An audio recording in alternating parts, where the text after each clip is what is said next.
에베소서 강의 15번째 시간입니다. 참된 평화라는 제목으로 하나님 말씀을 증거하겠습니다. 먼저 영상을 하나 같이 보고 시작하겠습니다.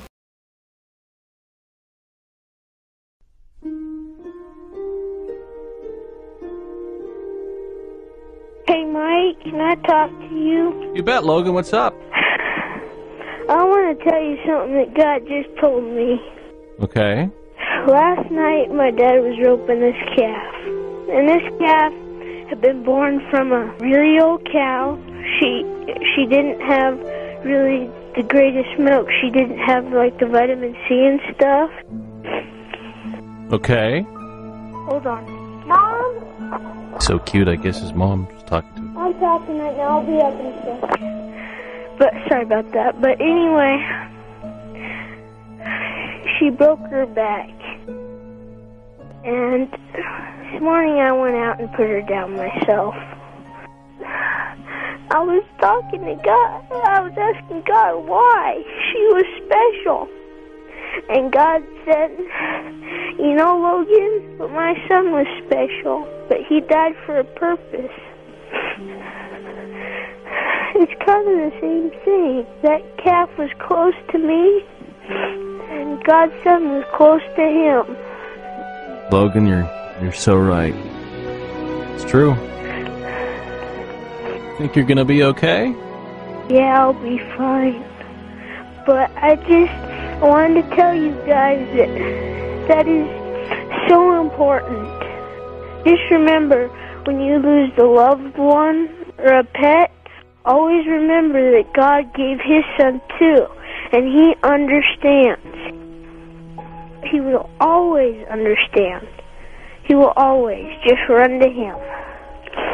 Logan, you're wiser than you know, buddy. Oh, sometimes I don't think I'm wise. Trust me, I've done a lot of stupid stuff. But I've learned from it.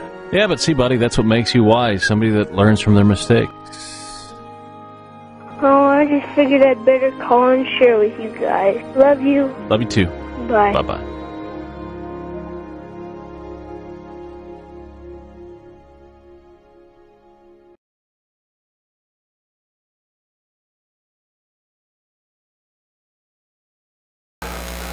오늘은 5월 5일 어린이날입니다.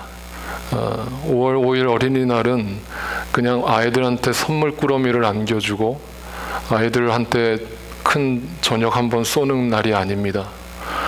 우리나라 어린이날이 제정된 것은 소파 방정환 선생에 의해서 만들어진 날입니다. 앞에 그의 호를 가만 들여다보면 소파가 무슨 뜻일까? 제가 좋아하는 호 중에 하나인데 작을 소에다가 움직일 파자를 썼습니다. 그래서 작은 파동이라는 뜻입니다. 또는 작은 물결이라는 뜻입니다.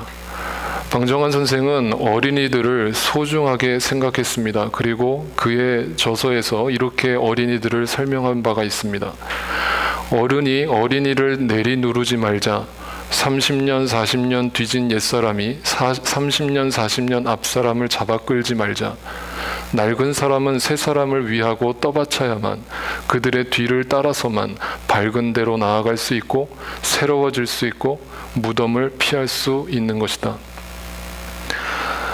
그러면서 이제 그의 글에서 또 쐐기를 박는 이런 글귀를 남겼습니다. 싹을 위로 보내고 뿌리는 일제히 밑으로 가자. 누가 뿌리고 누가 싹입니까?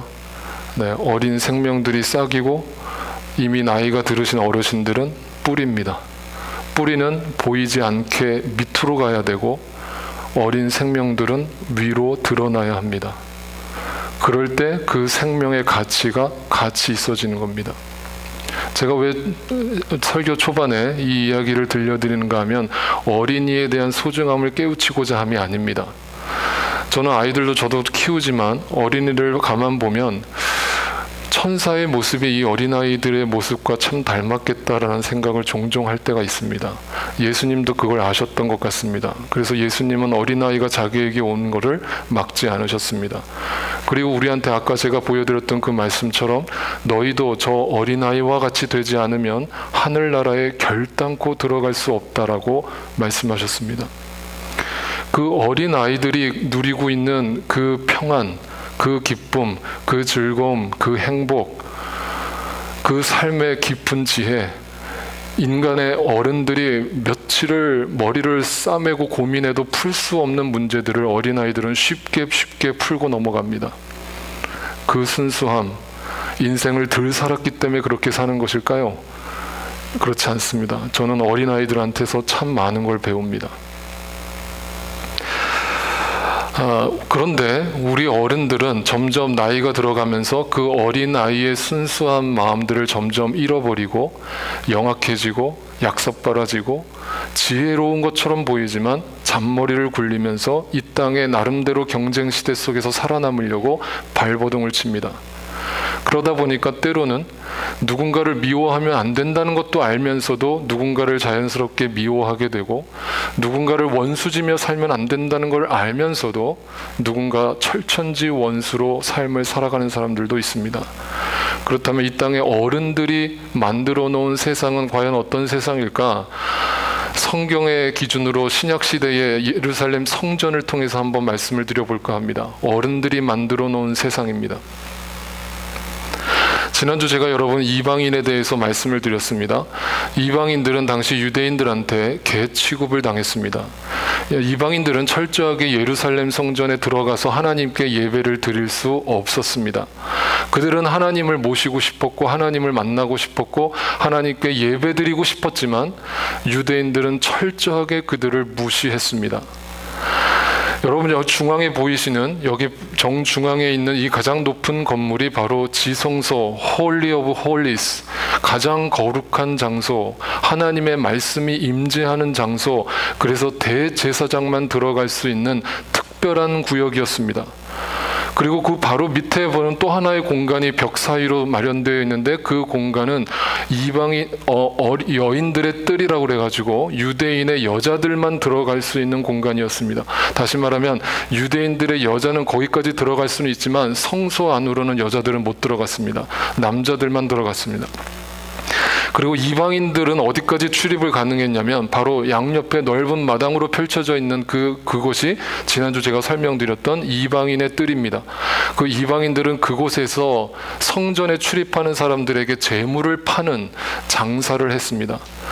그래서 예수님이 성전에 들어가셔서 다 때려부시고 왜 기도하는 집을 하나님의 장사소굴로 만들었냐, 도둑의 소굴로 만들었느냐 라면서 노발대발하셨던 그 장소는 바로 이방인의 뜰이었습니다. 그 이방인의 뜰에서 이방인들을 비난한 것이 아니라 이방인들이 거기서 장사를 한 돈을 가지고 제사장들한테 뇌물을 갖다 바치는 그 현상을 비판한 것이었습니다.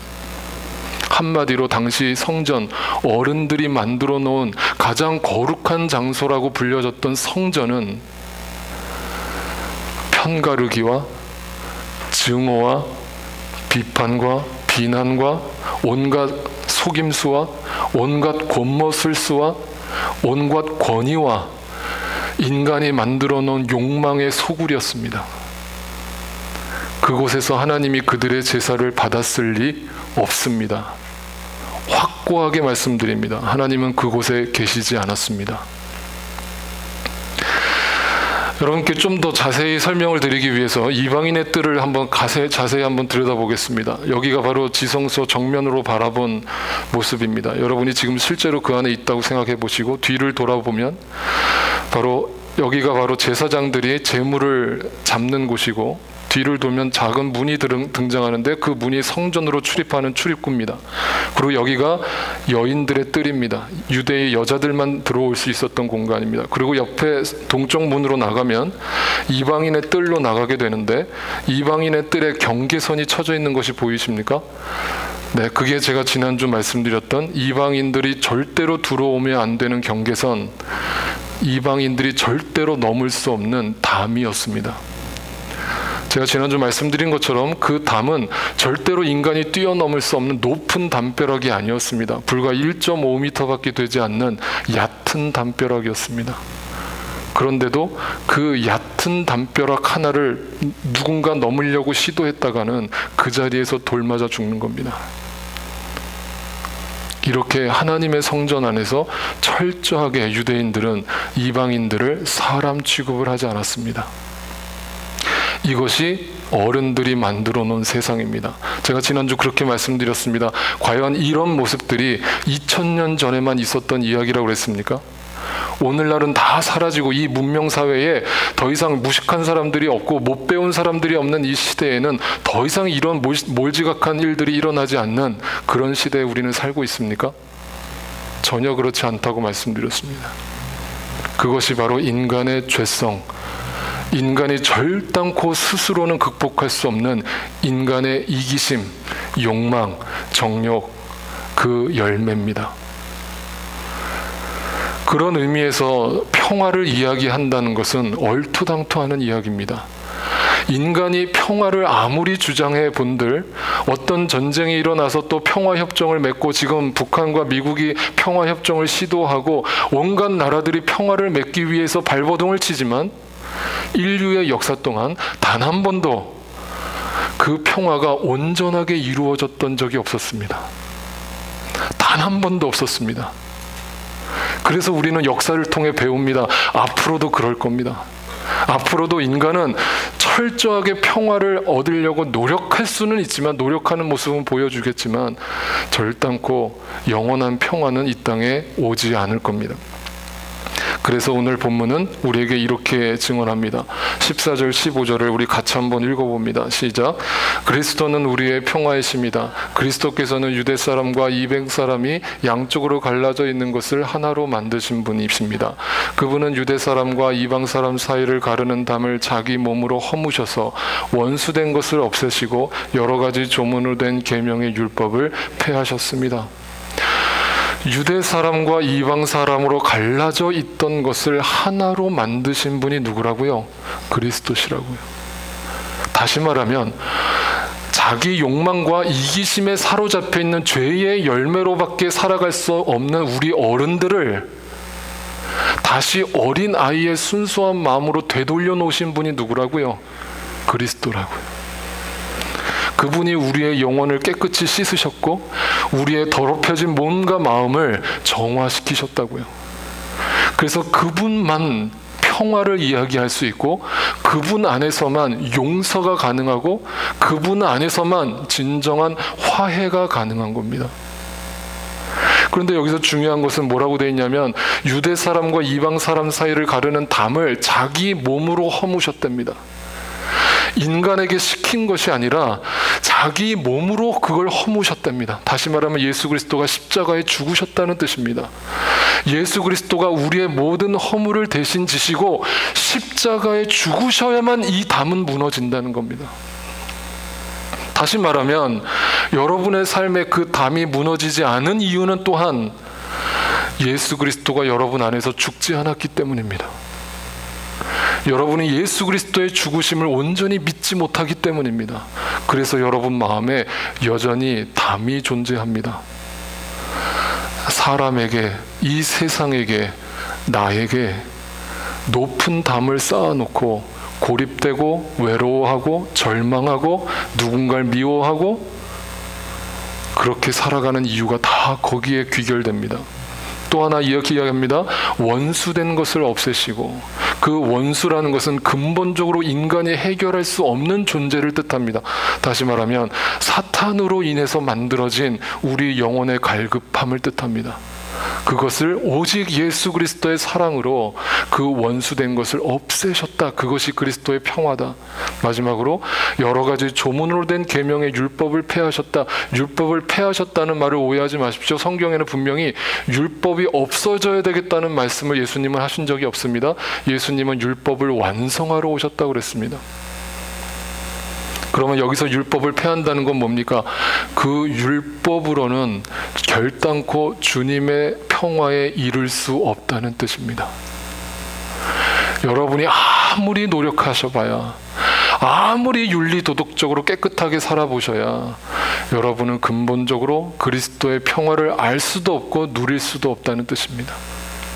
여기서 중요한 단어 다시 한번 세 가지를 바라봅시다. 담, 원수, 율법. 이것이 바로 성전 안에 있는 비그리스도인들의 삶입니다. 다시 들으십시오.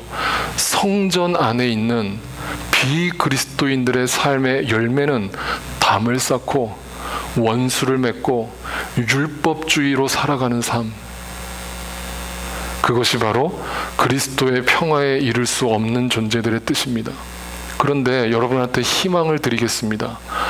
여러분, 평화가 오려면 전제돼야 될 것이 있습니다. 평화는 처음부터 평화가 아닙니다. 평화가 오려면 반드시 싸움이 있어야 됩니다. 다툼이 있어야 됩니다. 그래서 담과 원수와 율법은 우리에게 없어져야 될 것이지만 평화가 오기 전에 우리에게 필연적으로 먼저 주어져야 될 것입니다. 그래서 여러분이 한 가지 깨달아야 될 것은 신앙생활을 하면 할수록 내가 담을 쌓을 수밖에 없는 존재고, 내가 원수를 맺을 수밖에 없는 존재고, 내가 율법주의로 살 수밖에 없는 존재라는 것을 그리스도의 평화 앞에 무릎을 꿇고 엎드린 자만 비로소 그리스도의 평화에 이룰 수 있다는 뜻입니다. 그런데 대부분의 사람들은 내 안에 담이 있다는 걸 인정하지도 않고, 내 안에 원수를 있다는 것을 인정하지도 않고, 내 안에 율법주의가 남아있다는 사실을 인정하지 않습니다. 그리고 사람들이 얘기하는 좋은 것에서 얻는 평화를 얻으려고 합니다. 그 평화는 가짜입니다. 사람들이 만들어내는 평화는 일시적입니다. 결단코 오래갈 수 없습니다. 영원할 수 없습니다. 그리스도의 평화만 영원합니다. 그래서 14절 15절에 이어서 이렇게 얘기합니다. 그분은 이 둘을, 갈라져 있는 담과 원수와 율법에 빠져 있는 우리의 삶을 자기 안에서 새 사람으로 하나로 만드셔서 평화를 이루셨다. 그래서 원수된 것을 십자가로 완전히 소멸하시고 이 둘을 한 몸이 되게 하셔서, 내가 저 안에 저가 내 안에 그리스도와 내가 하나가 되게 하셔서 통일되게 하셔서 하나님과 화해를 시켰다. 그것이 평화다. 그래서 첫째로 우리에게 주어진 평화는 뭡니까? 하나님과의 화해입니다. 그리스도로 말미암아 하나님과 가까워진 것이 우리에게 평화입니다. 두 번째로 그것으로 끝나는 것이 아닙니다. 하나님과의 평화가 이루어진 사람은 사람과의 화해를 이룹니다. 이것이 열매입니다. 사람과의 화해가 먼저가 아니라 하나님과의 화해가 먼저 이루어진 자만 사람과의 화해가 자발적으로 능동적으로 이루어집니다. 그건 내가 하는 것이 아니라 내 안에 계신 성령께서 하시는 일입니다. 그러므로 내가 자랑할 것이 없습니다. 온전히 하나님께 영광 돌릴 수밖에 없는 자연적으로 맺혀지는 열매일 뿐입니다. 그러므로 우리는 이 둘이 한 몸을 이루었다는 것을 알아야 됩니다. 갈라디아서에서는 그래서 이렇게 쐐기를 박습니다. 3장 28절 또 같이 한번 읽어봅니다. 시작. 유대 사람도 그리스 사람도 없으며 종도 자유인도 없으며 남자와 여자가 없습니다. 여러분 모두가 그리스도 예수 안에서 하나이기 때문입니다. 이게 뭔 줄 아십니까? 이게 뭔 줄 아십니까? 이게 바로 교회입니다. 구원받은 자들의 모임이 바로 이와 같습니다. 더 이상 사람을 겉모습으로 보지 않고, 사람의 출신으로 보지 않고, 그 사람의 배경이 중요하지 않고, 그래서 그 사람한테 너 어디로부터 온 인간이야? 라고 묻지 않고 너 지금 어디로 가는 거야? 를 묻는 자가 되는 겁니다. 이게 얼마나 중요한 말인 줄 아십니까? 여러분이 어디로부터 왔는지, 무슨 과거의 삶을 살았는지는 저는 관심 없습니다. 묻지 않습니다. 주님도 관심 없습니다. 그런데 이제부터 여러분이 어디로 가는지만 중요합니다. 그것만 바라보면 교회는 하나가 될 수 있습니다. 그래서 저는 교회 안에서 자발적으로 일어나야 되는 육체적인 사람과의 화해의 변화가 뭐냐면 바로 이 세상에 보는 가치들이 없어지는 겁니다. 이 세상이 바라보는 가치들에서는 어떤 사람은 높고 어떤 사람은 낮고, 어떤 사람은 부자고 어떤 사람은 가난하고, 어떤 사람은 잘났고 어떤 사람은 못났고, 차별이 있고 평등하지 않습니다. 그런데 교회 안에서는 다 평등합니다. 다 하나입니다. 누구도 나 잘났다고 얘기할 사람이 없습니다. 여러분, 좀 제가 이렇게 과하게 얘기하면 저희 교회는 아직 작은 교회고 저희 교회에 정치인들이 올 리가 없겠죠. 그죠? 정치인들은 왜 대형 교회를 갈까요? 네, 표 받치니까. 그죠? 표를 얻으려면 대형 교회 가서 굽신거려야 되니까. 그럼 이제 대형 교회 목사님들하고 친합니다. 정치인들이 주로. 그러면 이제 선거철이 다가오면 목사님들이 의례적으로 주일날 광고 시간에 정치인들을 앞으로 불러내서 인사를 시킵니다. 네. 그것도 목사님이 좋아하는 정치인들을. 네. 그러면서 이분은 신실한 주의 종이니까 잘 부탁한다고 소개를 합니다. 표 좀 잘 찍어달라 이거죠. 여러분, 그거 불법입니까? 아닙니까? 네? 그 불법인 거 알면서 왜 대형 교회들은 그걸 할까요? 네, 뭐가 떨어지는 게 있겠죠. 네, 떨어지는 게 있습니다. 떨어지는 게 있으니까 그렇게 하겠죠.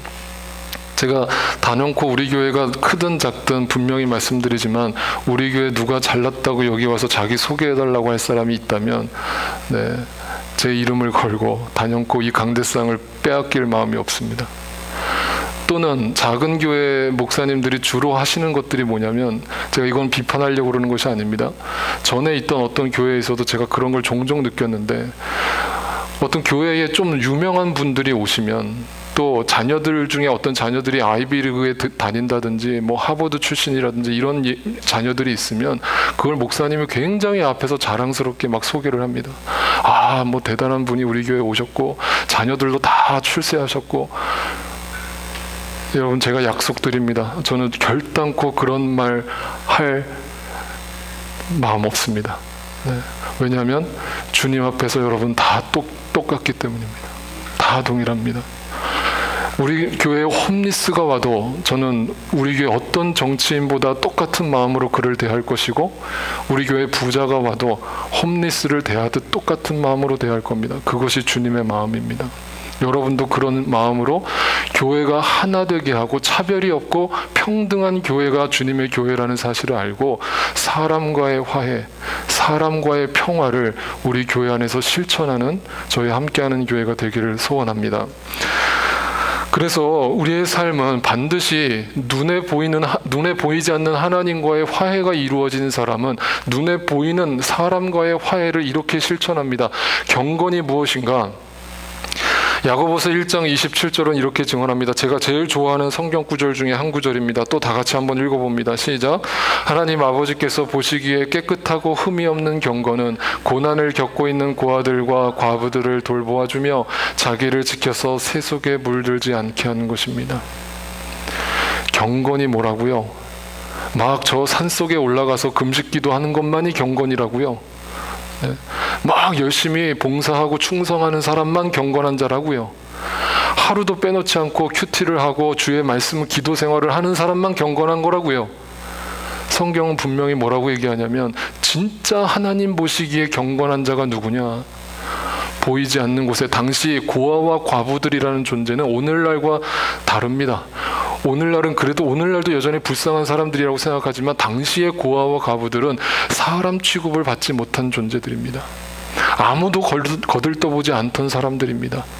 그런 사람들한테 다가가 그 사람들과 평화를 유지하고 평화를 나누는 것, 그것이 진짜 경건이라고 성경은 가르쳐 줍니다. 이것이 진짜 평화입니다. 여러분, 이런 마음은 어디로부터 시작될까요? 저는 예수님의 모습 속에서 발견합니다. 마태복음 9장 36절은 우리에게 이렇게 증언합니다. 예수께서 무리를 보시고 그들을 불쌍히 여기셨다. 여러분, 그거 아십니까? 주님이 여러분을 불쌍히 여기셨다는 거. 여러분을 불쌍히 여기셨기 때문에 여러분이 여기 앉아 있다라는 걸 아십니까? 여러분을 대단한 존재로 봤다면 여러분은 여기 불렀을 리 없습니다. 주님은 여러분을 불쌍히 여기셨기 때문에 여러분을 여기 불러들이셨습니다. 그런데 그 시선을 한번 생각해 보십시오. 예수님은 그 무리들을 보시며 불쌍히 여기셨는데, 컴패션을 느끼셨는데, 긍휼의 마음을 느끼셨는데, 그 이유는 뒤에서 이렇게 증언합니다. 그래서 평화는 뭐냐면 그리스도의 마음을 품을 때 일어나는 실질적인 변화인데, 그 사람을 그냥 못 넘기는 겁니다. 어려워하는 사람, 아파하는 사람, 이 세상에서 뒤처져 있는 사람, 그 사람을 그리스도의 평화의 마음을 아는 사람은, 긍휼의 사랑의 마음을 아는 사람은 결단코 지나칠 수 없는 사람이라는 뜻입니다. 그가 바라보는 시선은 이와 같습니다. 목자 없는 양과 같고, 그들이 고생에 지쳐서 기운에 빠져서 있었기 때문에 그 모습을 주님은 불쌍히 여기셨다. 여러분, 옆에 있는 형제자매들을 한번 바라보십시오. 일주일 동안 얼마나 이 땅에 살면서 고생하셨냐고 불쌍히 여기는 마음으로 한번 쳐다보십시오. 네, 그런 마음이 드십니까? 네. 저는요, 저는 우리 교회가 가능하면 이렇게 봉사하는 것도 너무 집중하지 않았으면 좋겠다고 제가 늘 말씀드리잖아요. 저는 음식도 안 있으면 좋겠고, 지금도 그래요. 동일해요. 근데 여러분이 억지로 하겠다고 하시는 걸 제가 말리고 싶은 마음은 없어서 가만히 있지만, 가능하면 여러분이 일을 안 하시면 좋겠어요. 그냥 교회 오면 평화를 누리셨으면 좋겠어요.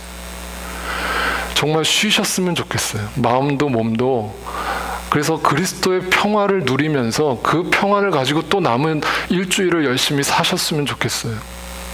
그래서 저는 여러분을 볼 때마다 측은지심이 있어요. 아, 일주일 동안 또 이분들 얼마나 고생하셨나, 얼마나 아프셨나, 얼마나 이 세상 이 풍파 속에서 헤엄쳐 나오느라고 고생하셨나.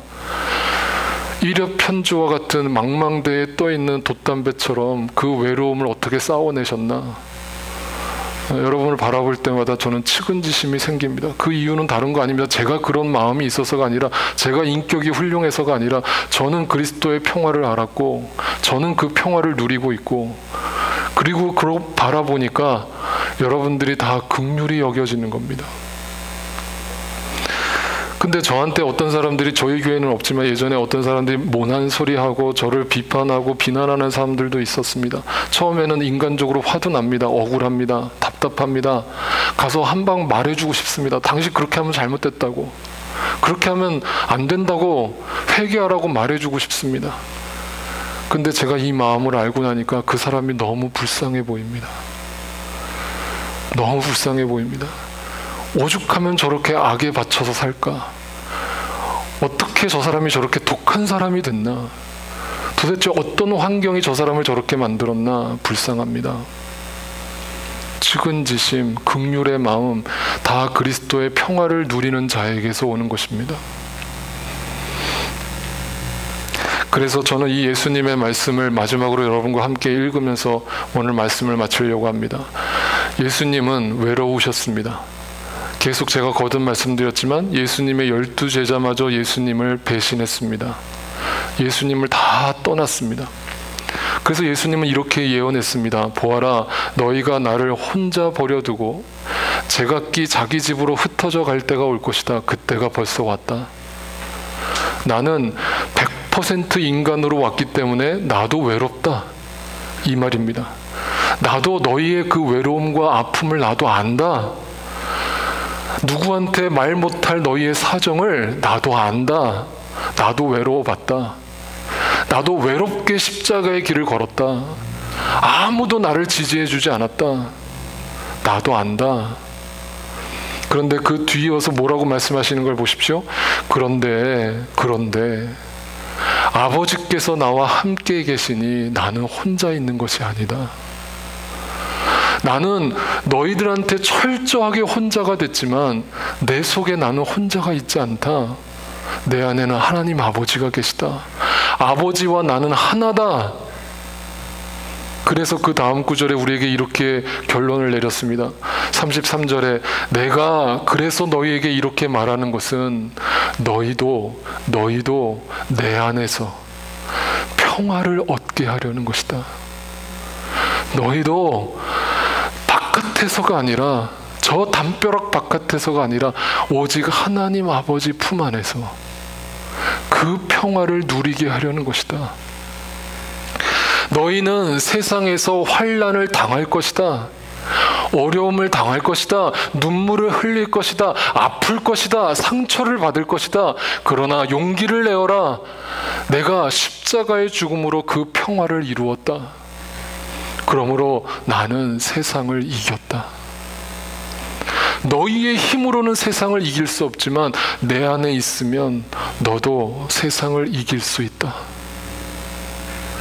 그 평화를 날마다 나와 함께 누리자 라는 주님의 말씀이었습니다. 어저께 토요일 날 우리 은정자매님 이제 6월 19일 날이 예정일입니다. 이제 예정일이어서 이제 베이비 샤워를 해줬습니다. 우리 명은자매님 가정에서 집을 오픈해 주셔서 너무나 성대하게 데코레이션을 해주셨는데 그 사진 찍은 거 나중에 한번 올려드릴게요. 얼마나 이쁘게 장식을 하셨는지 거의 뭐 결혼식 피로연 같았습니다. 네, 그렇게 아주 정말 정성을 다해서 베이비 샤워를 해드렸습니다. 밤에 집에 돌아갔는데 은정자매가 감동을 받았나 봐요. 형구 형제님하고 저한테 문자를 보내셔서 목사님 어떻게 감사를 표현해야 될지 모르겠다고 막 그냥 그 감격에 젖어서 너무 감사해 하시는 거예요. 너무 감사해 하시는 거예요. 네, 그래서 제가 조금 그 사랑을 베풀 수 있어서 그런 기회를 줘서 너무 감사하다고 그랬습니다. 제가 이 얘기를 꺼내는 이유가 있습니다. 여러분, 그 아이가 이제 딸입니다. 여러분, 딸인데 이제 딸 아이의 이름을 줬는데 이름을 뭐라고 지었는지 혹시 아십니까? 네, 평화라고 지었겠습니까? 네, 비슷한 겁니다. 뭐라고 지었습니까? 네, 조이라고 지었습니다. 근데 저도 거기에 책임이 있는 것이 제 설교를 듣고 은혜를 받아서 거기에 하나님의 인사이트를 받아서 조이라고 이름을 줬답니다. 여러분, 그러면 왜 조이라고 지었겠습니까? 두 분이 아이의 이름을 지으면서 평생 그 이름대로 살기를 바라는 뜻에서 조이라고 지었는데 그 조이가 이 세상에서 얻어지는 잠깐 있다 주어지는 기쁨을 뜻하겠습니까? 네, 아닙니다. 예수 그리스도의 기쁨을 알고 그 영원한 기쁨 속에 살아가는, 또 남들에게 그 기쁨을 전하는 아이로 자라기를 바라는 소원을 담아서 조이라고 지었을 겁니다. 그런데 좀 재수없는 소리를 하나 해드린다면, 제가 미리 예언하지만 우리 조이가 태어나는 순간부터 이 세상은 그렇게 호락호락한 세상이 되지 않을 겁니다. 물론 어린 아이일 때는 부모가 가림막이 되어주고 버팀목이 되어주셔서 그 눈물겨운 인생에서 대신 눈물을 흘려줄 수 있습니다. 그래서 아이들은 눈물 없이 자랄 수도 있습니다. 정말 행복한 어린 시절을 보낼 수도 있습니다. 분명 조이는 그럴 겁니다. 그런 부모를 만났습니다. 그런데 언제까지 그 부모가 그 아이의 눈물을 닦아줄 수 있겠습니까? 언제까지 조이가 진정한 영원한 조이로 이 땅에 남은 삶을 살 수 있겠습니까? 불가능한 일입니다. 그 아이도 자라면서 넘어지고 실패하고 좌절하고 절망하고 아파하면서 조이로, 이 세상에 조이로 태어났지만 영원한 조이는 이 세상에 없구나를 날마다 깨달아가면서 살아가게 될 겁니다. 그런데 우리가 그 조이에게, 우리 자녀들에게 해줄 수 있는 것이 뭐겠습니까? 그럼 눈물을 닦아주는 것이 전부가 아니라면 저는 결단코 여러분께 말씀드립니다. 우리가 그들한테 해줄 수 있는 거, 예수 그리스도가 그 아이의 생명을, 눈물을, 영원한 눈물을 닦아줄 수 있고, 오직 그분 안에서만 참된 평화를 얻을 수 있고, 그분 안에서만 참된 기쁨을 얻을 수 있다는 사실을 알려주는 것뿐입니다. 그래서 저는 이 찬송가를 우리 조이한테 선물로 들려줄까 합니다. 조이가 듣고 있겠죠? 네, 잘 노래를 못 부르지만, 이 새 땅 위에 험한 길 가는 동안 참된 평화가 어디 있나, 우리 모두 다 예수를 친구 삼아 참 평화를 누리겠네.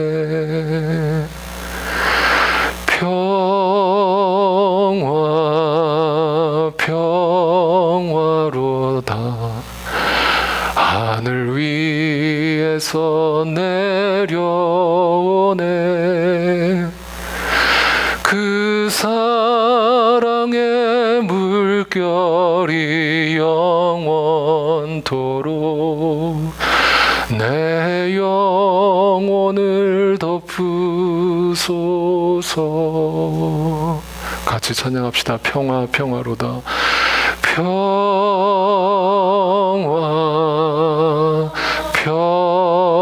평화로다. 하늘 위에서 내려오네. 그 사랑의 물결이 영원토록 내 영혼을 덮으소서. 기도하겠습니다.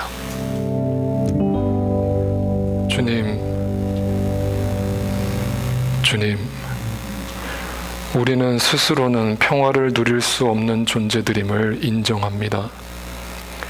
우리는 하나님과 나 사이에 담을 쌓았고 이웃과 나 사이에 서로 다르다는 이유로 담을 쌓았으며 가족조차 사실상 남과 다를 바 없는 담을 쌓았으며 무엇보다 내 안에 나 스스로에게 결코 넘어설 수 없는 무수히 많은 고립과 외로움의 담을 쌓아왔습니다. 내 안에 원수된 것, 내 안에 담을 인정하고 나서야 비로소 그리스도가 보이고 그리스도께서 왜 이 땅에 오셔서 십자가에 죽으셔야 했으며 다시 살아나셔야 했는가를 전에는 그 담 안에서 두려워하며 외로워하며 바라봤지만 이제는 분명하게 눈을 떠 그 주님을 바라봅니다. 이제는 그로 말미암아 내가 진정한 평화를 누리고 그 평화를 전하며 살게 해주심을 감사합니다. 이 눈물겨운 인생에서 우리가 진정으로 기대어 울 수 있는 분은 오직 주님뿐이시며 내 눈의 모든 눈물과 내 부모의 모든 눈물과 내 자녀의 눈물마저 온전히 닦아주실 수 있는 분은 우리의 평화가 되신 주님뿐임을 믿고 고백합니다. 주여 우리를 받아주옵소서. 주여 우리를 불쌍히 여겨주옵소서. 내가 세상을 이겼다는 그 주님의 말씀 안에서 주님이 주시는 평화를 날마다 누리며 살게 하옵소서. 다시금 주님의 제자됨을 확인하며 이 빵과 잔을 먹으며 다시 한번 주님의 십자가 죽으심과 부활하심에 동참하고자 하오니 어린아이처럼 그 주님을 온전히 따르게 도와주옵소서. 우리의 참된 평화가 되시며 우리의 영원한 기쁨이 되시며 우리의 영원한 소망이 되시는 나의 구주 예수 그리스도의 존귀하신 이름으로 기도하옵나이다. 아멘.